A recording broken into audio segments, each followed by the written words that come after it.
Hello everybody and welcome to Gravitational Fields video 4.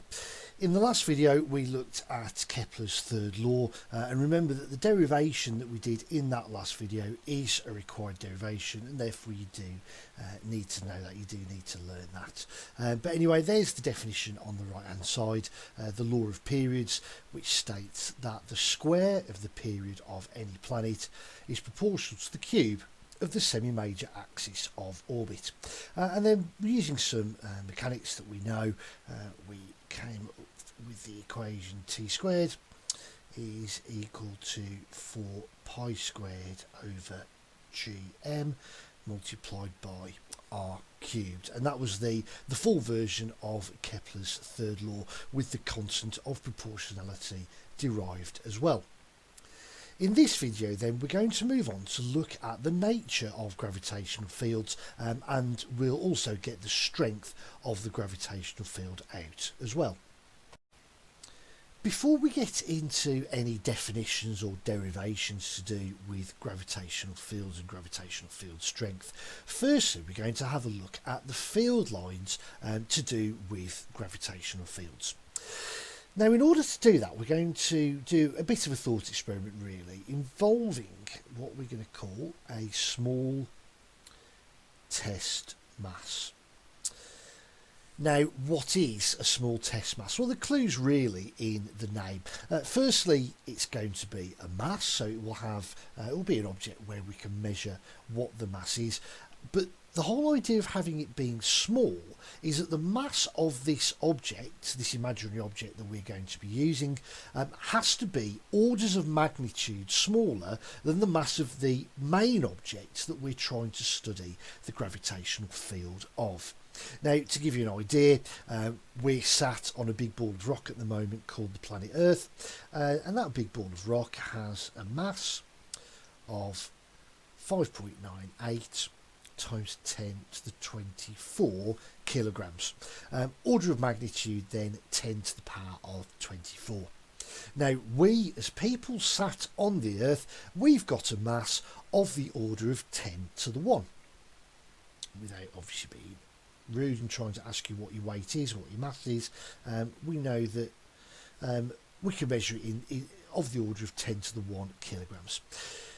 You can see then that our mass is 10 to the 23 orders of magnitude smaller than the mass of the Earth, mass of the ball of rock that we're sat on, and therefore we can say that our mass is negligible compared to the mass of the Earth. We would therefore be good small test masses.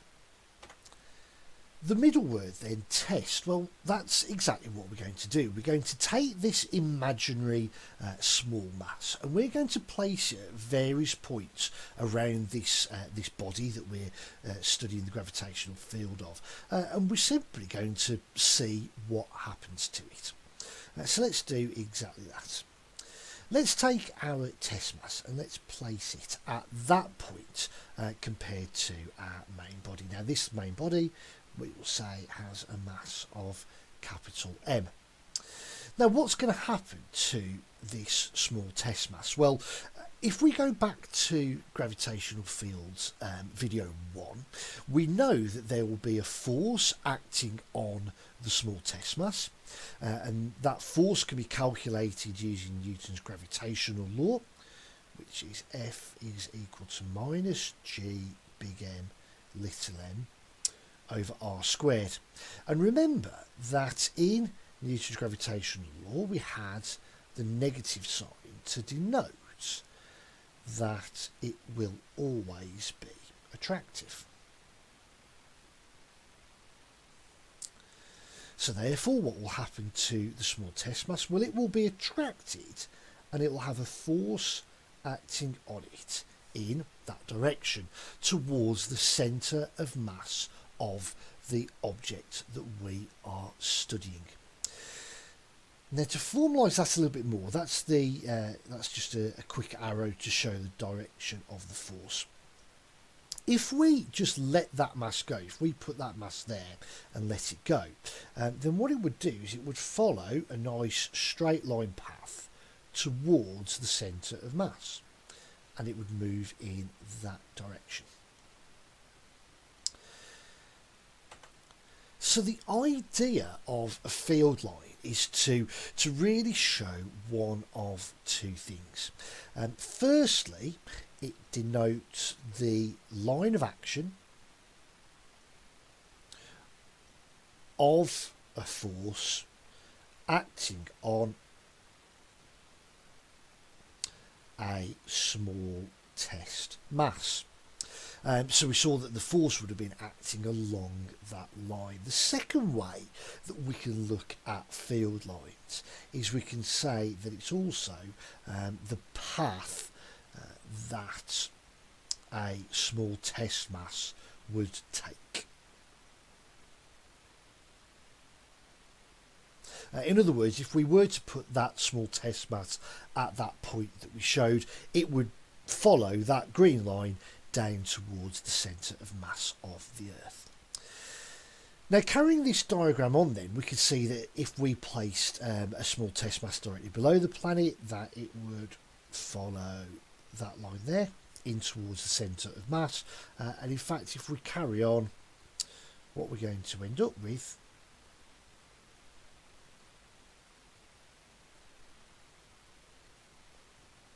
is a diagram that looks something like this.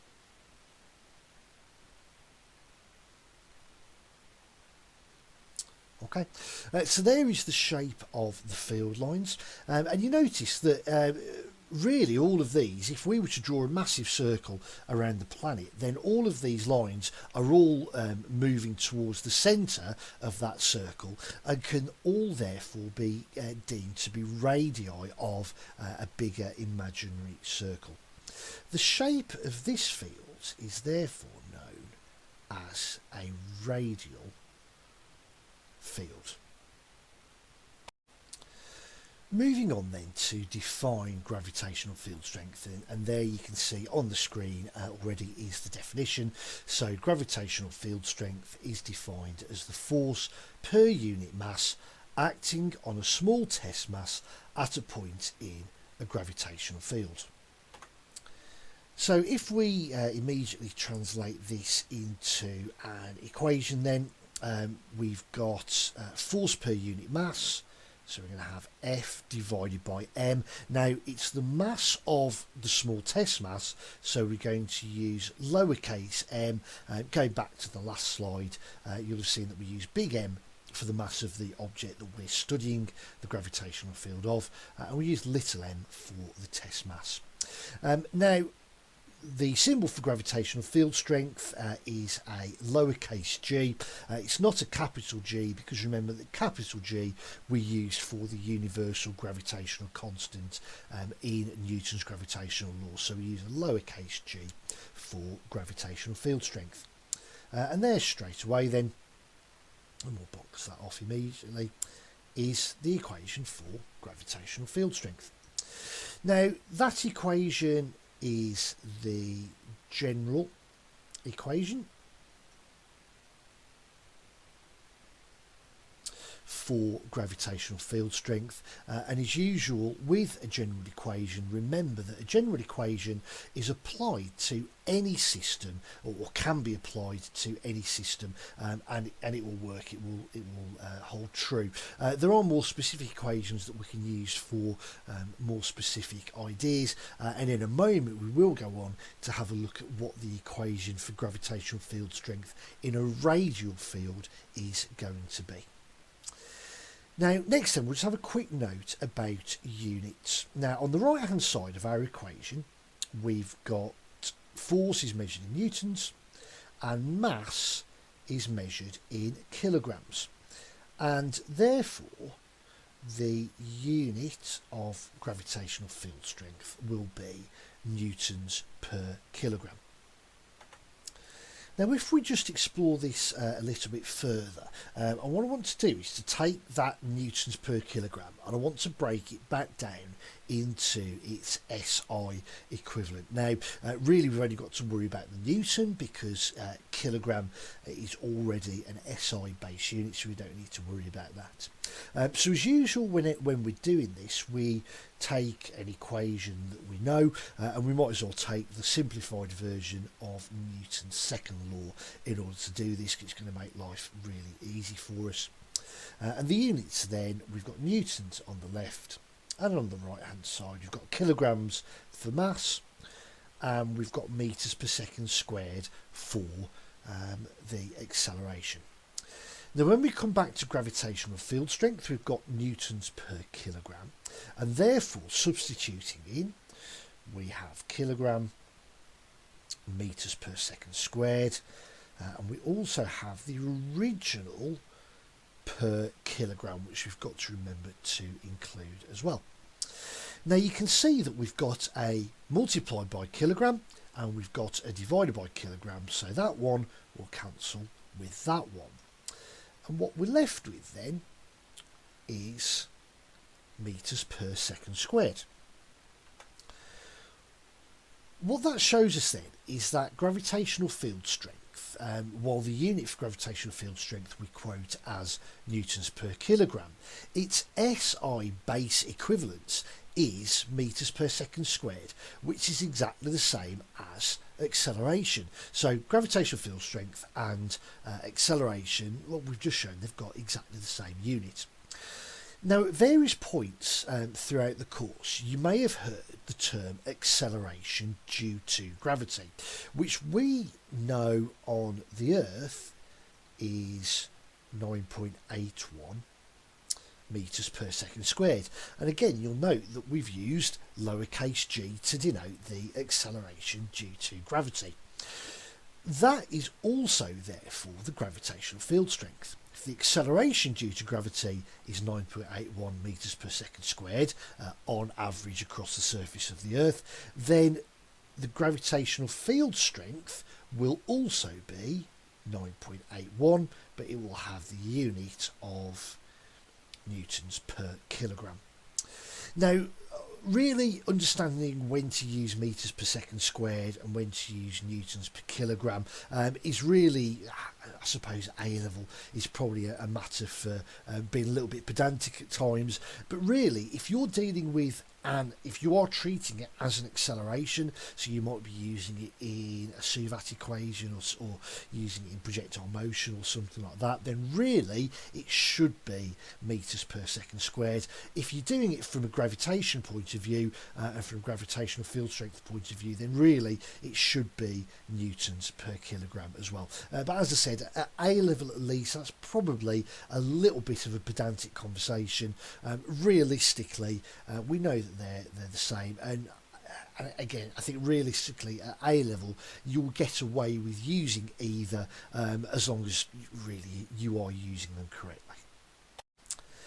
Let's move on to do a little bit of derivation then, and let's have a look at see if we can get an equation for the gravitational field strength for a radial field.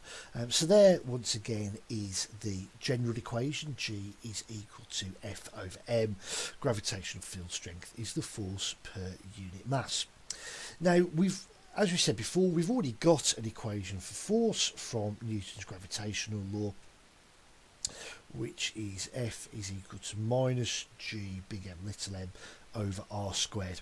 So what we're going to do is we're going to go ahead and substitute that into the general equation for gravitational field strength.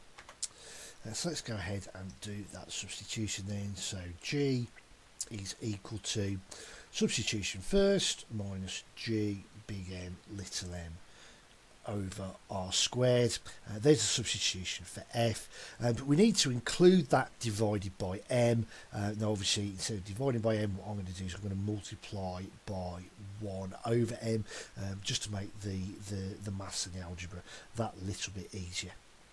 What you can see then is that we've got the little m, which is the mass of the test mass, on the bottom and on the top of the equation, so those two will cancel each other out, and what we're left with is G is equal to minus G big M over r squared. There is the equation for the gravitational field strength for a radial field. So here then are your questions for this video. Firstly, using your datasheet, calculate the gravitational field strength on the surface of the Earth. Now, really, you already know the answer to that one, but really we're just verifying it using the data that we have available to us. The second one, which is hopefully a little bit more challenging, is that the Moon has a radius of 1,731 kilometres and a gravitational field strength of 1/6 of the Earth's. Calculate the mass of the Moon.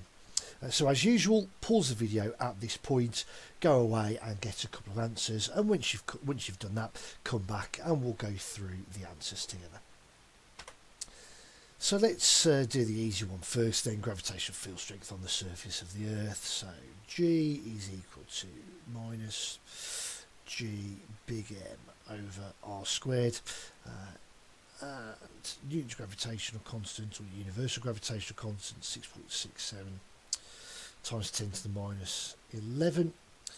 The mass of the Earth, according to the data sheet, is 5.98 times 10 to the 24 kilograms, which we said earlier.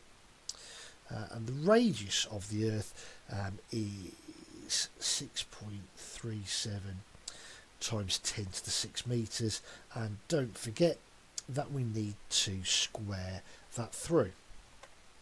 Now when we put that into our calculators and hit equals, we get a final answer of 9.8298, and it obviously goes on from that to 3 two figs. That works out as 9.83. So it should be minus, of course, and that will be newtons per kilogram. Now that is slightly higher than we were expecting. We've always been taught that it's 9.81 newtons per kilogram, or 9.81 meters per second squared, for acceleration due to gravity. So why have we got an answer ever so slightly above where we were expecting? Now realistically, if we look at the percentage difference, we're only around about 0.2% out from the real value, from 9.81.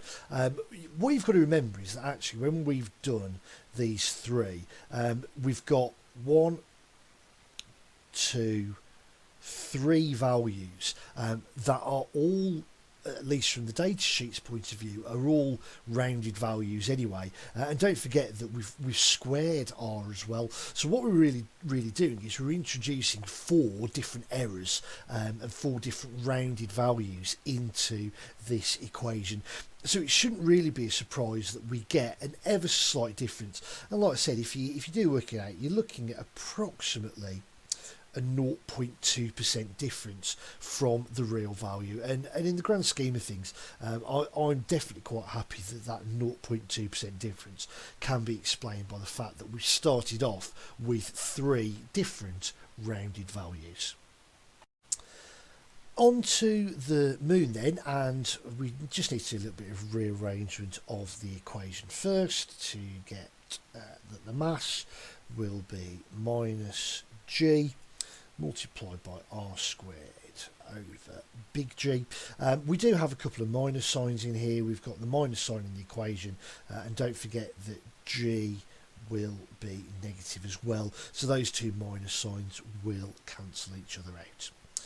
Now in the calculator, there's a couple of different ways that we can do this really. The way that I would do it personally on my calculator is I would use the ANS button, the answer button, and I would divide it by 6 in the calculator. What that will do is it will keep that complete calculator answer that we've just worked out, and it will carry it forward for our next one. Again, try to save a little bit of rounding on that. Radius then is 1,731.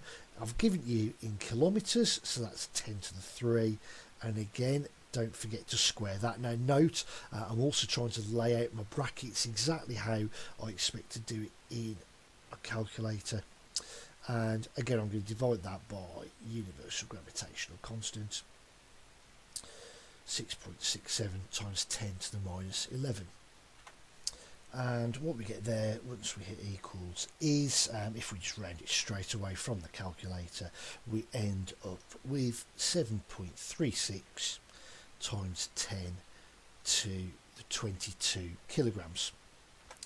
Now, just as a final sanity check, one of those sort of random things that only physics teachers would really ever know is that the mass of the moon, we do as a quick approximation as the mass of the Earth divided by 81. Again, don't ask me why I know that. It's just one of those sort of random physics teacher facts that we all seem to know somehow.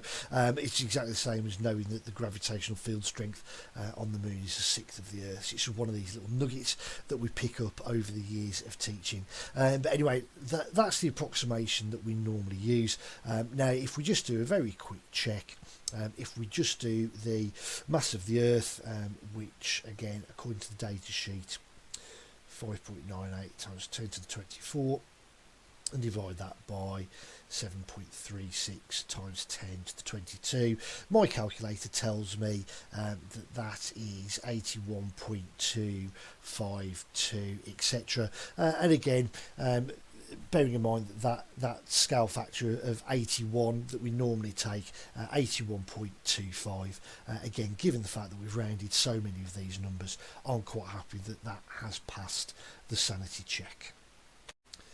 So that's it for this video. What we've done in this one is have a look at gravitational field strength, and you can see the definition is there on the right hand side.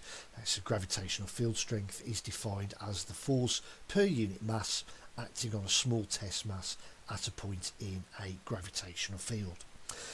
We then from that derive the general equation, which was G is equal to F over m, and then combining that with Newton's gravitational law, we got the radial field equation, which was G is equal to minus G multiplied by big M over r squared.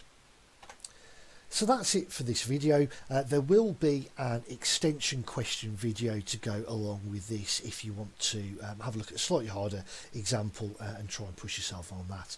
But otherwise, as usual, any issues, please get in touch, and I'll see you in the next video.